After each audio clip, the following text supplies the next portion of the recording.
প্রসাদ, নৈবেদ্য এবং ভোগ সমার্থক শব্দ। সরাসরি ভগবান শ্রীকৃষ্ণকে নিবেদন করার পর সেই প্রসাদকে বলা হয় মহাপ্রসাদ। মহাপ্রসাদের উপর নিবেদনকারী ব্যক্তির আর কোনো অধিকার থাকে না, বরং তা হয়ে যায় ভগবানের সৃষ্ট সকল প্রাণীর। যেমন মহাপ্রসাদ পাওয়ার সময় একটি কুকুর চলে আসলেও তারও মহাপ্রসাদ পাওয়ার অধিকার রয়েছে। নিবেদিত প্রসাদের মধ্যে থাকতে হবে ফল, মূল, শাক, সবজি, শর্করা এবং দুধ ও ঘি দিয়ে তৈরি সামগ্রী।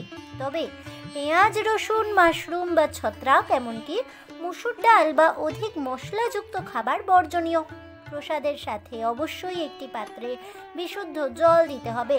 প্রসাদের প্রতিটি পাত্রে তুলসী পাতা দিতে হবে। কৃষ্ণ প্রসাদ সেবনের জন্য ভক্তদের সারিবদ্ধভাবে বসতে হবে। মহাপ্রসাদে গোবিন্দে নাম ব্রহ্মণী বৈষ্ণবে মন্ত্রটি বলে প্রসাদ পেতে হবে। প্রসাদ কখনোই নষ্ট করা যাবে না, তাই পরিবেশকের ধীরে ধীরে একটু একটু করে প্রসাদ পরিবেশন করতে হবে। স্বয়ং শ্রী চৈতন্য মহাপ্রভু বলেছেন, বিষয়ী অন্ন খাইলে মলিন হয় মন, মলিন মন হইলে নহে কৃষ্ণের শরণ। কিন্তু জানেন কি এই মহাপ্রসাদ আসলে কি? কিভাবে পৃথিবীতে এই মহাপ্রসাদের প্রচলন হলো? জানেন প্রসাদ কিভাবে মহাপ্রসাদ হয়ে ওঠে? বন্ধুরা, মহাপ্রসাদের মাহাত্ম্য, সৃষ্টি, উৎসের কথা জানতে হলে অবশ্যই ভিডিওটি স্কিপ না করে শেষ পর্যন্ত দেখতে থাকুন। নমস্কার বন্ধুরা, অজানার পথের নতুন পর্বে আপনাদের সকলকে স্বাগত জানাই। মহাপ্রসাদ বা প্রসাদ হিন্দু ধর্মে ধর্মীয় উৎসবে ভগবানকে উৎসর্গ করা খাবারই হলো প্রসাদ। হিন্দু ধর্মে মহাপ্রসাদ ও শিখ ধর্মে সেটি লঙ্গর নামে বিবেচিত। প্রায়শই প্রসাদ নিরামিষ খাবার, যা পূজার পরে উপাসকরা খায়। দেবতাদের উদ্দেশ্যে দেওয়া ভোগই মূলত পরবর্তীকালে প্রসাদ হয়ে যায়। হিন্দু মন্দিরে দেবতাকে দেওয়া পবিত্র খাবার, যা পরে জনসাধারণ দ্বারা বৈষম্য ছাড়াই ভাগ করে খাওয়া হয়। মহাপ্রসাদ বিখ্যাত 56 ভোগ নামেও ব্যাপকভাবে পরিচিত। প্রসাদ শব্দটি দুটি পদ, প্র যার অর্থ হলো পূর্বে বা সামনে, ও সাদ যার অর্থ হলো বসতে বা বাস করা, এর সমন্বয়ে গঠিত। অর্থাৎ প্রসাদ শব্দটির আসল অর্থ হলো বাস করে, সভাপতিত্ব করে, খুশি বা অনুগ্রহ করে গ্রহণ করা।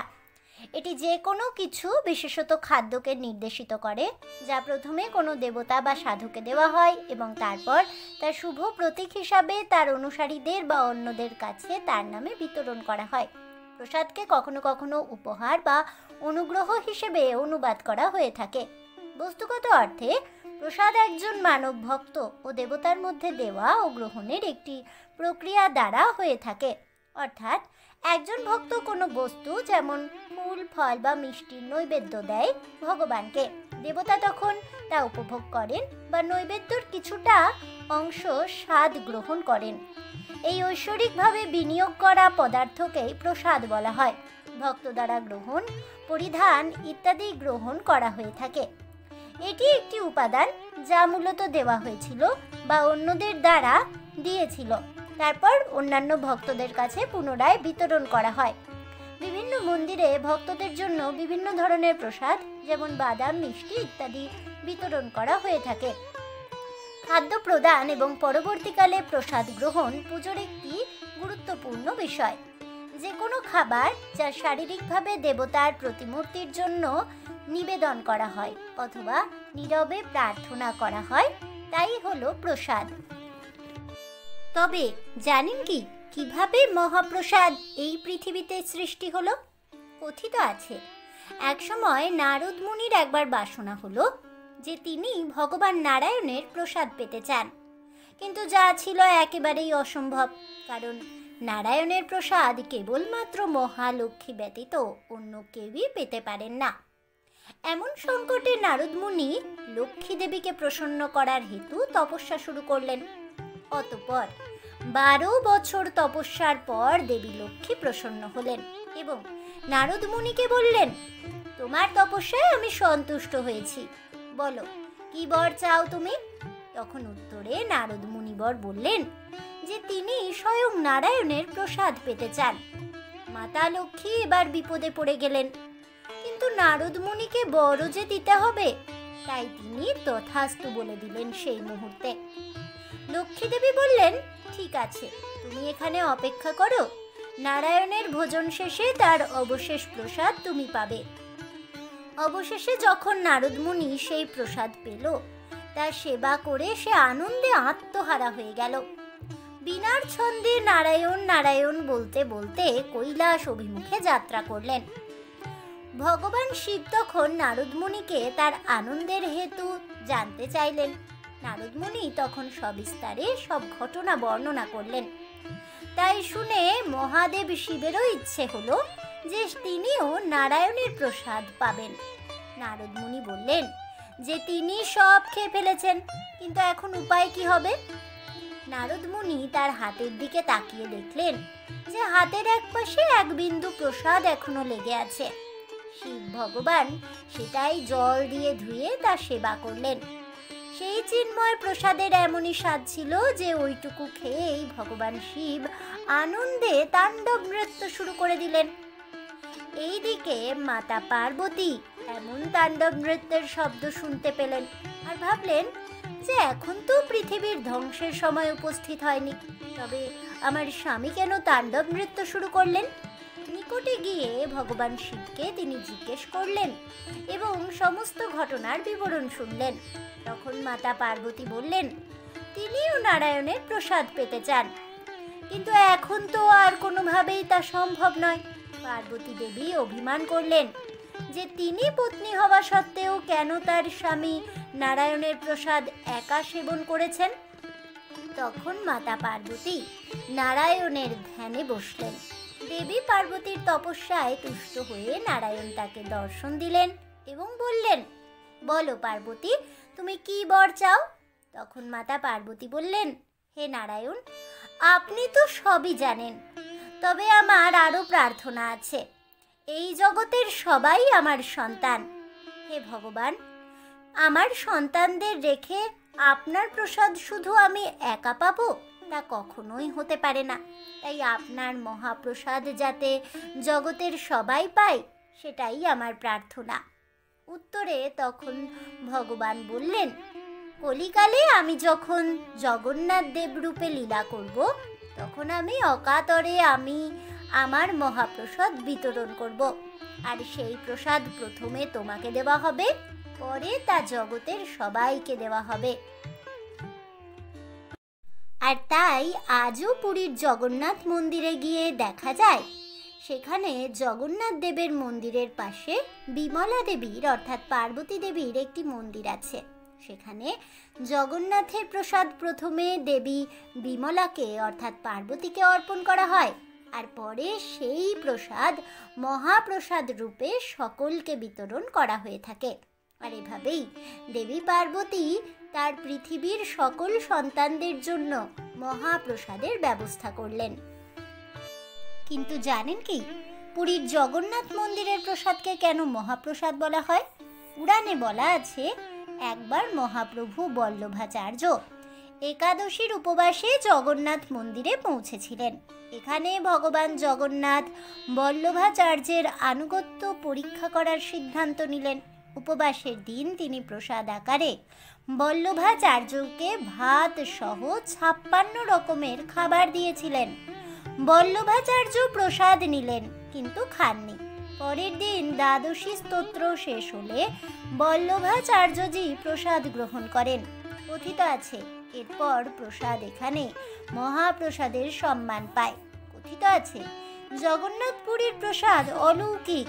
যখন এখানে প্রসাদ তৈরি হয়, তারপর ভগবান জগন্নাথ অবশ্যই রান্নাঘরে যান, তাই জগন্নাথপুরীর প্রসাদকে মহাপ্রসাদ বলা হয়েছে। জগন্নাথ মন্দিরের রান্নাঘরে প্রস্তুত করা প্রসাদ ভিন্নভাবে প্রস্তুত করা হয়। এখানে মাটির চুলায় একের পর এক 7টি মাটির হাঁড়ি রাখা আছে।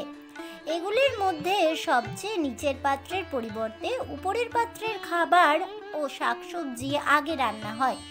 এটি ঈশ্বরের একটি অলৌকিক ঘটনা বলেও মনে করা হয়। একই সময়ে এই রান্নাঘরে খাবার শেষ হয় না। প্রসাদ প্রস্তুত হওয়ার সাথে সাথে এটি ভগবান জগন্নাথ, তার ভাই বলরাম এবং বোন সুভদ্রাকে নিবেদন করা হয়, আর তারপর তা ভক্তদের মাঝে মহাপ্রসাদ রূপে বিতরিত হয়। কলিকালের দেবতা হলেন দারুদেব জগন্নাথ। তিনি ভক্তদের কাছে পূজিত হন পতিত পাবন রূপে। তার কাছে উচ্চ নিচ জাতপাতের ভেদ নেই।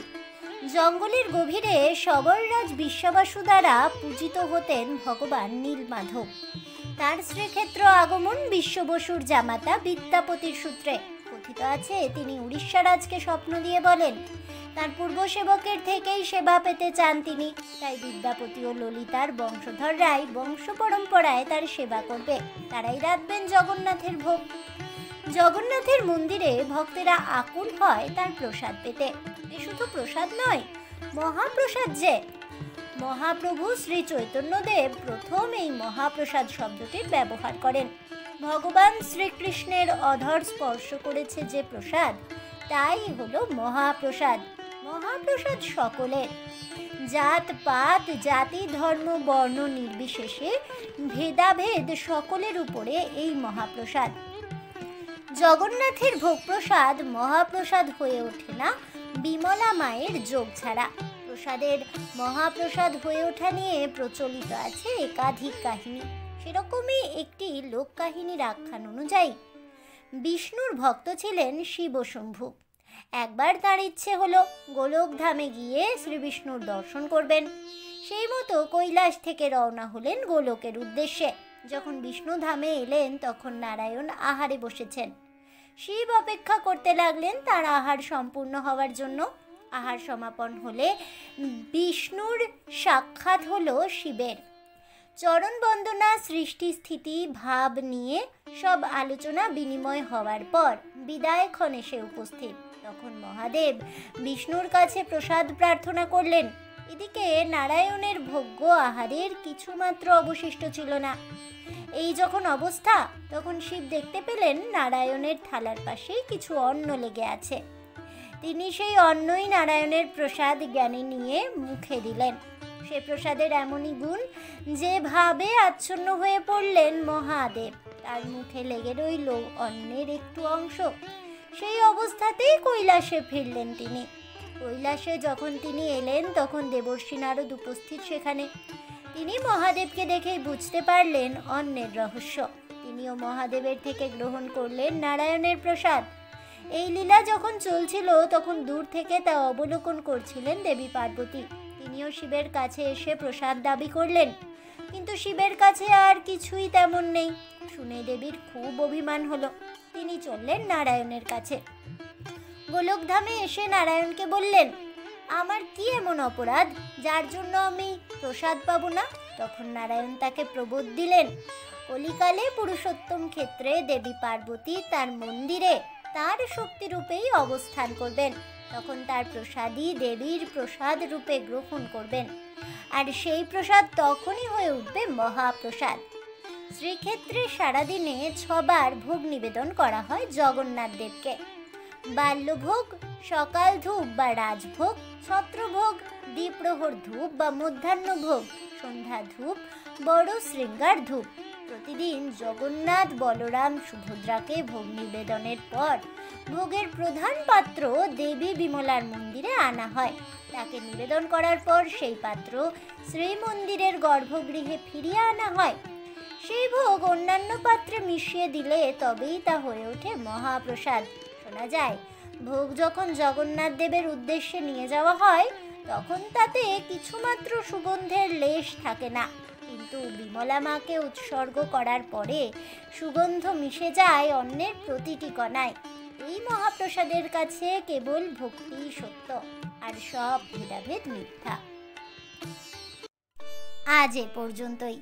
জয় প্রভু জগন্নাথ দেবের জয় হোক। এই বলে আমার আজকের ভিডিওটি আমি এখানেই শেষ করছি। তাহলে বন্ধুরা, মহাপ্রসাদ আসলে কি, কিভাবে এই মহাপ্রসাদ পৃথিবীতে সৃষ্টি হলো এবং এই মহাপ্রসাদের পেছনে কোন কাহিনী প্রচলিত রয়েছে সে সম্পর্কে বিস্তারিত জেনে আপনাদের কেমন লাগলো অবশ্যই আমাকে কমেন্টে জানাবেন। ভিডিওটি ভালো লেগে থাকলে লাইক শেয়ার করতে ভুলবেন না। আমার চ্যানেলের নতুন বন্ধু হয়ে থাকলে চ্যানেলটিকে সাবস্ক্রাইব করে দেবেন, পাশে থাকা বেল বাটনটি প্রেস করে রাখবেন নতুন ভিডিওর নোটিফিকেশন পাওয়ার জন্য। দেখা হচ্ছে পরের ভিডিওতে। ততক্ষণ সবাই ভালো থাকুন, সুস্থ থাকুন আর অবশ্যই সঙ্গে থাকুন আর দেখতে থাকুন অজানার পথে।